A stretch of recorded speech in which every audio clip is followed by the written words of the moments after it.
They want to weaken our wills. And if there's one thing that we can do that has a noticeable effect on weakening our wills, it's using drugs.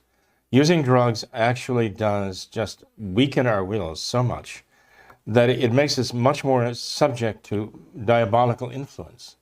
If we see a rise in diabolical influence in the world, we see a rise in diabolical possession of the world.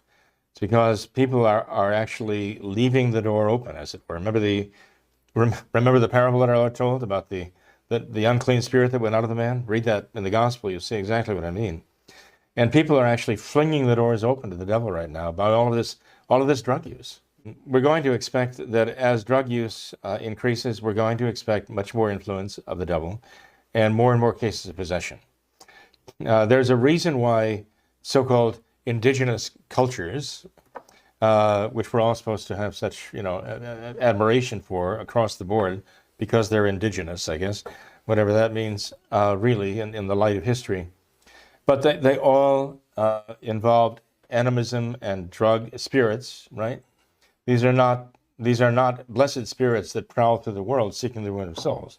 They're not saints, the souls of saints that do that. And all of these cultures also use drugs. Drugs featured prominently in these so-called cultures. And they would use these drugs in order to, but I guess let's say, expand their minds and open their minds to the spirit world and allow that spirit world to influence them. It's very, very dangerous, Tom.